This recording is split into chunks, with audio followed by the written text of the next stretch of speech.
একটা low scoring match, আরো একবার হাড্ডাহাড্ডি লড়াই দেখলো ভক্তরা। বিপিএল এর প্রথম কোয়ালিফায়ার ম্যাচে মাঠে নামে চট্টগ্রাম রয়্যালস ও রাজশাহী ওয়ারিয়র্স। আগে ব্যাট করে তানজিদ তামিম ও সাকলাইনের দায়িত্বশীল ব্যাটিংয়ে 133 রানের পুঁজি পায় রাজশাহী।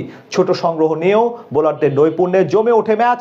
দুই দলের সেই লড়াই শেষে ম্যাচের ফলাফল নিয়ে বাকিটা জানবো এই রিপোর্টে। ম্যাচের মতো রাতের ম্যাচটাও হলো লো স্কোরিং, তবে লড়াইটা হয়েছে হাড্ডাহাড্ডি। পয়েন্ট টেবিলের দুই শীর্ষ দলের লড়াইয়ে আজ টস জিতে আগে বল করার সিদ্ধান্ত নেন চট্টগ্রাম রয়্যালসের অধিনায়ক শেখ মাহাদি।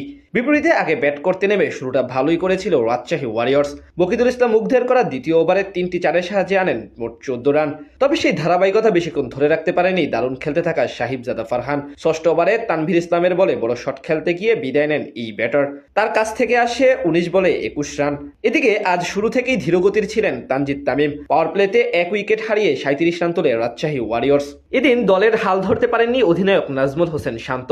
নবম ওভারে বল করতে এসে প্রতিপক্ষকে বড় ধাক্কা দেন শেখ মাহাদি। তার তৃতীয় বলে সামনে বেড়ে ডিফেন্স করতে গিয়ে বোল্ড হয়ে বিদায় নেন শান্ত। পরের বলে রিভার্স সুইপ খেলতে গিয়ে গোল্ডেন ডাক মারেন অভিজ্ঞ মুশফিকুর রহিম। দলের বিপর্যয়ে হাল ধরতে পারেননি আকবর আলী। বকিদুল ইসলামের শিকার বলে তিনি ফিরে যান সাজগড়ে। এদিকে এক প্রান্ত আগলে রেখে ধীরে সুস্থে খেলতে থাকেন তানজিদ তামিম। তার সাথে যোগ দেন জিমি নিশাম। দুই ব্যাটারে মিলে বেশ ভালোই প্রতিরোধ গড়ে তোলেন চট্টগ্রামের বোলারদের বিপক্ষে। 15তম ওভারে 41 রান করা তামিমকে ফিরিয়ে চট্টগ্রামকে ব্রেক থ্রু এনে দেন হাসান নওয়াজ। পরের ওভারে জিমি নিশাম বিদায় নিলে আবারও বিপাকে পড়ে যায় রাজশাহী। সেখান থেকে ব্যাটিংয়ে নেমে 2 বলে 2 ছক্কা হাঁকান আব্দুল গাফফার সাকলাইন। শেষ পর্যন্ত একা হাতে লড়াই চালিয়ে যান এই অলরাউন্ডার। তার মাত্র 15 বলে 32 রানের কেমিও ইনিংসে ভর করে 133 রানের পুঁজি পায় রাজশাহী ওয়ারিয়র্স। বল হাতে 2টি করে উইকেট নেন আমির জামাল এবং শেখ মাহাদি হাসান।